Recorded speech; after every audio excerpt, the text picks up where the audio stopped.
జరగబోయే కురుక్షేత్రంలో గెలిచేది కాంగ్రెసేనని తెలంగాణ సీఎం రేవంత్ రెడ్డి ధీమాగా ప్రకటించారు. కల్వకుంట్ల కౌరవ కుటుంబాన్ని పాతాళానికి తొక్కుతామని చెప్పారు.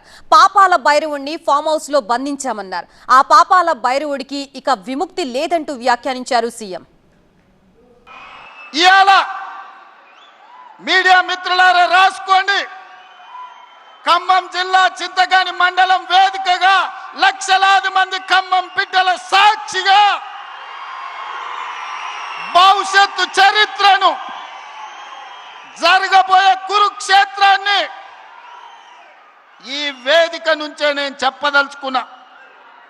కౌరవ వంశాన్ని సర్వం తెలంగాణ గడ్డ మీద నుంచి తొలగించే వరకు, కౌరవ వంశం అంటే కల్వకుంట్ల కుటుంబం. ఈ కల్వకుంట్ల కుటుంబాన్ని తెలంగాణ గడ్డ మీద రాజకీయ ముఖ చిత్రం నుంచి పాతాళానికి తొక్కే వరకు కాంగ్రెస్ పార్టీ కార్యకర్తలు విశ్రమించరు, ఒక్క క్షణము రెస్ట్ తీసుకోరు అని నేను మాట ఇస్తున్నా. ఆల్రెడీ హరీష్ రావు బీజేపీలతో సందపూసుకేస్తూనే ఉన్నాడు, చీకట్ల మాట్లాడుతూనే ఉన్నాడు. కాదని భద్రాచలం రావుడి మీద ఒట్టేయమను హరీష్ రావును. నేను బీజేపీలతో మాట్లాడతలేను, బీజేపీలకు ఓనని భద్రాచలం రాముడి మీద వాళ్ళ మేనమామ కేసీఆర్ మీద ఒట్టేసి హరీష్ని చెప్పమను. నువ్వేడుంటావో తెలియదు, నీ బావేడుంటాడో తెలియదు. కేసులకు భయపడి నీ పార్టీని బీజేపీలో విలీనం చేస్తామని నీ చెల్లెలే ఒక పక్క నుంచి చెప్తుంది. మీ దొంగ సొమ్ము 1400 కోట్లు ఆంధ్ర కాంట్రాక్టర్ల నుంచి కొల్లగొట్టిరా నీ సొంత చెల్లెలే చెప్తుంది. సిగ్గులేనోడా, ఇన్ని నిజాలు ఇట్లుంటే తెలంగాణ ప్రజలు నీకు ఓటేస్తారు అనుకుంటున్నావా? 2028 డిసెంబర్లో ఎన్నికలు జరగవు అన్నారు సీఎం రేవంత్. 2029 జూన్లోనే ఎన్నికలు జరుగుతాయని అన్నారు. ఎంపీ సీట్లు 25, అసెంబ్లీ సీట్లు 182కి పెరుగుతాయన్నారు.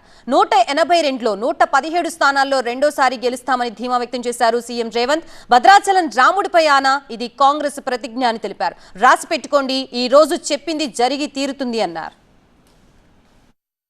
తెలంగాణ రాష్ట్రంలో ఉన్న 17 పార్లమెంట్లు సీట్లు 26 పార్లమెంట్లుగా మారుతాయి.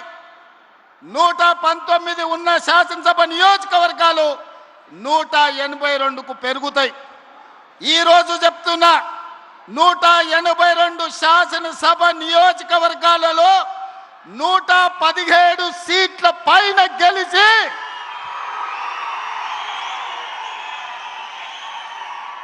117 మీడియా మిత్రులారా రాసుకోండి. 117 అంటే 117 శాసన సభ్యులను గెలిపించుకొని రెండవసారి తెలంగాణ రాష్ట్రంలో ప్రజాపాలనను, కాంగ్రెస్ ప్రభుత్వాన్ని గెలిపిస్తాం. రాముడు మీద, భద్రాచలం రాముడు మీద ఆనా, ఇది ఖమ్మం కాంగ్రెస్ కార్యకర్తల మాట. కాసుకో చంద్రశేఖర్ రావు, నువ్వు, నీ కొడుకు, నీ అల్లుడు, నీ బిడ్డ, నీ చుట్టాలు, నీ భజన పరులు, నీ ఒప్పందాలు, నీ దొంగ సర్వేలు చేసే దొంగ ఏజెన్సీలతో సహా గుర్తుపెట్టుకోండి. ఈ తారీఖు జూలై 10, 2026 నాడు మాట చెప్తున్నా. ఈ మాట కోసం రోజుకు 18 గంటలు పనిచేస్తాం మేమందరం, మా మిత్రులందరూ. ఈనాడు నేను చెబుతున్న ఎన్నికల జోస్యం 36 నెలల ముందు ఖమ్మం గడ్డ మీద నుంచి నేను చెప్తున్నా. రాబోయే ఎన్నికలు 2029 డిసెంబర్లో జరగవు, 2028 డిసెంబర్లో జరగవు, 2029 మే జూన్ మాసంలో మన శాసనసభ ఎన్నికలు జరుగుతాయి. ఎన్నికలు ఎన్నడుంటాయో తెలియకుండా, ఎవడు పోటీ చేస్తాడో తెలియకుండా, ఏ రిజర్వేషన్ ఉంటుందో తెలియకుండా, ఎన్ని సీట్లు పెరుగుతాయో తెలియకుండా, ఎన్నికలలో ఏం చెప్తామో తెలియకుండా ఎన్నికల సర్వేలు చేసి ఎవడు గెలుస్తాడో నిర్ణయిస్తాడంట. జూబ్లీహిల్స్లో గిట్లనే చెప్పిండు, సర్వే చేసినాం గెలుస్తున్నాం, ఇది రెఫరెండం అని. ఏమైంది? జూబ్లీహిల్స్లో బండకేసి కొట్టిండ్రు. కుళ్ళు కుతంత్రాలు, కుట్రలు, తప్పుడు ప్రచారాలు, ఇంట్లోనే పోటాపోటీ, ఒకని మీద ఒకనికి నమ్మకం లేదు. వాడిని చూస్తే వీడు, వీడిని చూస్తే వాడిని నమ్మడు. వాడో గుంపు, వీడో గుంపు, ఈ గుంపులలో గిల్లి కజ్జాలు. మన కన్నెపల్లి కోయిండు, మేడిగడ్డల నీళ్లు నింపండి, కన్నెపల్లి ఎత్తండి అని.